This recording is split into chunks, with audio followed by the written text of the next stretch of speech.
Roseraies, dahlias, plans d'eau, jardin de curé. Cette semaine, dans les beaux jours, je vous emmène à Saint-Hilaire-de-Riez à la découverte du jardin des Rigonneries. Un jardin contemporain et romantique d'un peu plus d'1 hectare que l'on doit à Isabelle et Lucien Sauchard. Ils nous présentent leur petit coin de paradis. Lucien, nous sommes ici au cœur de votre jardin, créé en 1992 avec Isabelle. Alors, il faut savoir que vous êtes parti d'une page blanche. Il y avait tout à faire ici. Il y avait, disons, rien. C'était un champ cultivé par un agriculteur qui se trouve à côté, dont on a eu la chance de faire l'acquisition du terrain. Il faut savoir aussi que vous n'habitez pas sur place. Alors, oui. Vous étiez un peu à l'étroit dans votre jardin. C'est un peu ça. Oui. Disons, on habite à 3 km d'ici. Et autour de notre maison, on n'avait plus la place, disons, d'exprimer notre passion pour le jardin. Et on a décidé justement d'acheter ce terrain. Et on est parti vraiment d'une page blanche. Et on s'est fait aider par un architecte paysagiste, M. Nadon, d'Angers, qui nous a dessiné une première partie du jardin. Et la seconde partie est venue un peu après, disons 3 ou 4 ans, qu'on a fait nous-mêmes, créé nous-mêmes, avec des petits cheminements et beaucoup de roses anciennes. Et à l'endroit actuel où on se trouve, qui est un petit coin repos, c'est un peu parti d'ici avec l'allée de roses ici. Et on a fait la structure autour du jardin de curé et tout ça. À propos de structure, avec Isabelle, vous avez planté tous ces féviers d'Amérique dorés. Ils sont, je crois, 21 et ils forment finalement aussi la colonne vertébrale. Ils forment vraiment l'arête centrale du jardin,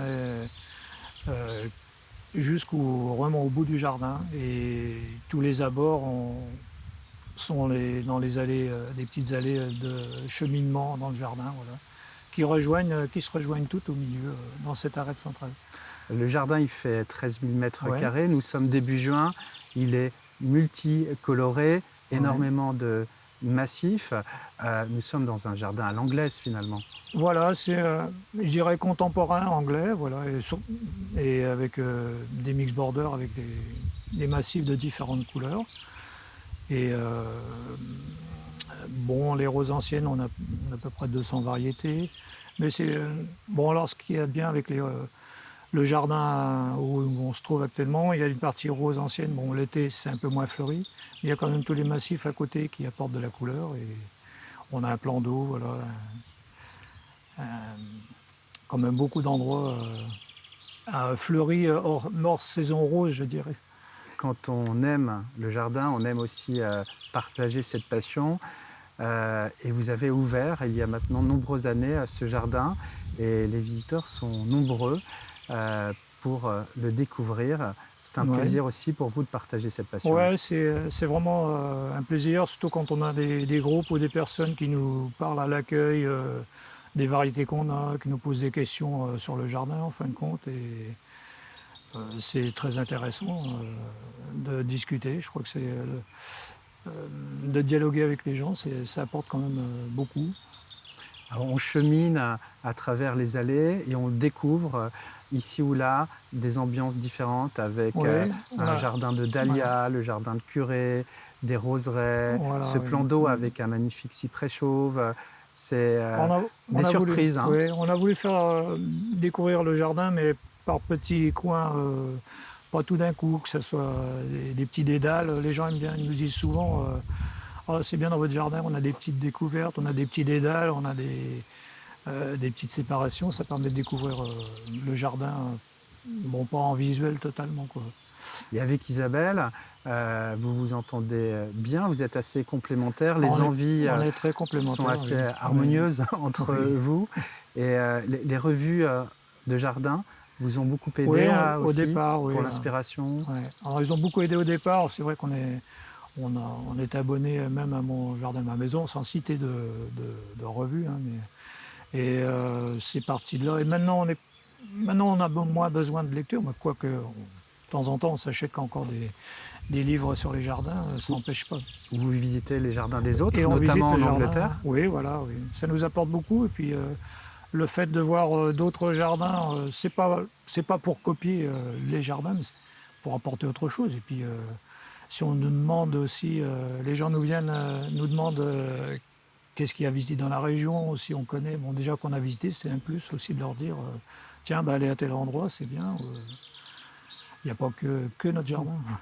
Alors, votre jardin, il est situé à vol d'oiseau à 4 km environ Ouais. de la mer. Nous sommes à Saint-Hilaire-de-Riez et nous sommes ici sur un sol sableux, mais en dessous, on a une Voilà, terre argileuse. sablonneux en surface, je dirais sur un bon mètre, et après argileux en sous-sol. On se trouve pas loin du marais d'eau douce, hein, qui se trouve à 800-900 mètres d'ici. Disons que c'est doit être de la terre d'alluvion, mais il y a déjà plusieurs années. C'est une terre très facile à travailler. Et bon, il faut arroser parce que ça draine quand même en surface. Mais c'est agréable, été comme hiver, de venir dans le jardin. C'est pas une terre qui colle aux chaussures, comme on dit. Mais voilà, il y a quand même beaucoup de plantes et de variétés qui s'adaptent. Alors vous êtes un ancien maraîcher, Oui, plombier, plombier. né à la retraite. Voilà. Vous passez plus de temps ici que chez vous la journée. Oui, on passe quand même une bonne partie de la journée ici, surtout en saison, parce que il faut accueillir le public. Et le matin, c'est, disons, 4 heures d'entretien quand même tous les jours. Les arrosages, voilà. Qu'est-ce qui demande le plus de temps d'ailleurs? Moi, c'est l'entretien en lui-même, je veux dire, enlever les fleurs fanées, enlever les herbes, relever un peu les allées, les bordures de massifs, que les oiseaux chassent un peu le paillis. Puis l'arrosage aussi quand même, qui prend du temps.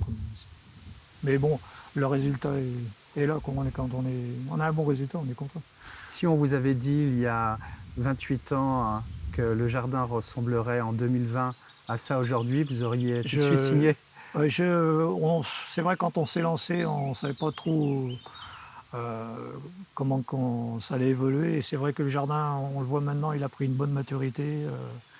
D'ailleurs, les gens nous le disent, vous avez quand même de la structure, les arbres ont bien poussé. Ça fait plaisir à entendre. Quand on voit la différence des premières photos du jardin et maintenant, on a quand même abouti à quelque chose de sympa. Quoi.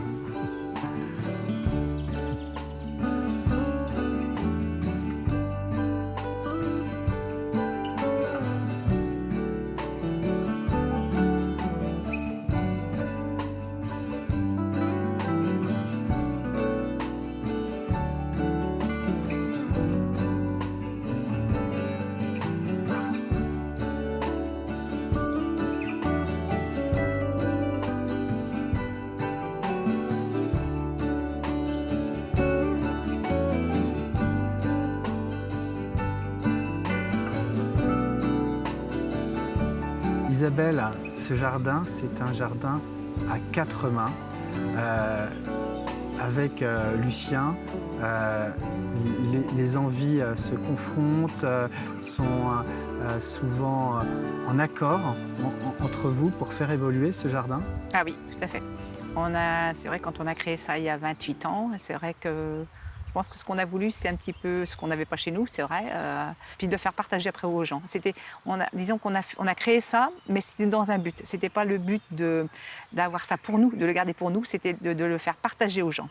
Et vous, dans votre jardin, finalement, vous achetez peu de choses. Vous semez, vous bouturez, voilà. Vous allez aussi sur des lieux de troc. Hein. Tout à fait, tout à fait. Au début, quand on a semé énormément, Monsieur Nadon, c'est vrai que les cagettes, ils étaient pleins de paysagistes, de vivaces. On a fait un peu la chose à l'envers, c'est-à-dire on était tellement passionnés qu'on a semé, je dirais pas à gogo, mais presque. Et donc en fin de compte, voilà, mais on sème toujours, on sème nos annuels, on sème nos vivaces, et puis on fait beaucoup de troc. À propos de coup de cœur, Isabelle, les passions évoluent dans le jardin. Oui. Vous avez découvert les géraniums odorants il y a quelques années. Exactement. Et je les ai découverts moi tout à l'heure. Oui. Et là, on a des parfums étonnants d'ailleurs. Tout à fait. C'était il y a 6-7 ans à peu près. On a vu ça dans une jardinerie, en fin de compte. Et puis, je ne connaissais pas. On connaissait les géraniums de balcon, tout ça. Mais les géraniums à parfum, on ne connaissait pas. Et puis, on en a acheté 1, 2, 3, 4. Puis, au moment, on en a à peu près une quinzaine, 15, 18. Parce que, bon, après, il faut de la place et tout ça. On les bouture tous les ans. Au mois de septembre, on bouture tous les ans. On en a à la menthe. Alors, la menthe, c'est un parfum très fort. Hein. C'est celui-là qui reste plus. Alors, il vaut mieux prendre d'autres parfums avant. Mais il y a la fraise, il y a le coca, il y a le Coca-Cola, il y a la carotte, ça sent pas très bon. Après, il y a le sébastémite, c'est encore autre chose. Il y a l'orange. En plus des roses, Isabelle, vous avez une tendresse particulière pour les dahlias. Vous en avez même créé un petit jardin à part entière. Tout à fait. Alors là, il faut attendre un peu plus loin dans l'été. Voilà, il faut attendre fin juin, début juillet. Mais on a voulu, ce petit jardin, c'est 4 carrés en fin de compte, dans les tons pourpres. On a voulu un coin feu, comme on dit, avec du pourpre, de l'orange, du jaune, du bordeaux.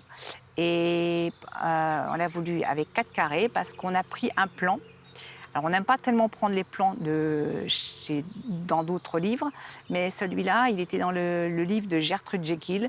C'est une Anglaise. Et j'adorais. Elle avait un talent fou, cette femme. Une grande paysagiste Gertrude anglaise. Jekyll. Du 19e Je pense, oui. Du 20e. Alors, on a le bouquin avec. Et on a repris ce contexte-là, en fin de compte. Et ça allait bien avec nous parce que ce coin feu, en fin de compte, il va avec les troènes, les troènes jaunes, pardon. Et puis, en fin de compte, la vigne vierge, après, qui prend des teintes automnales. On a des miscanthus, ça fait ça réunit bien, en fin de compte, le coin feu qu'on a voulu créer quelque part. Alors, votre jardin, on peut le visiter du printemps jusqu'à la fin août, hein, exactement. C'est ça? On l'ouvre du mois de mai, enfin 15-20 mai en général, jusqu'au 22-25 août. Presque tous les jours, hein, je crois. Presque tous les jours. Alors, du mardi au dimanche. Le lundi, on est fermé. Et c'est de 10h30 à 12h30 et de 15h à 19h. Et on est fermé le 14 juillet et le 15 août parce que ici, on est sur le bord de la côte et voilà. Et les visites sont libres? Alors, les visites sont libres. On a des visites guidées quand on a des groupes aussi. En tout cas, moi, j'ai été, Isabelle, ravie de découvrir ce jardin que vous avez créé avec Lucien il y a maintenant 28 ans. Oui. Voilà, parsemé d'ambiances très différentes les unes des autres, avec beaucoup de couleurs. Si vous aimez les plantes, les jardins, ce jardin, le jardin des Rigonneries à Saint-Hilaire-de-Riez est ouvert donc jusqu'à fin août. Merci à vous et à Lucien pour cette belle découverte. Et je vous dis à bientôt pour un autre numéro des Beaux Jours.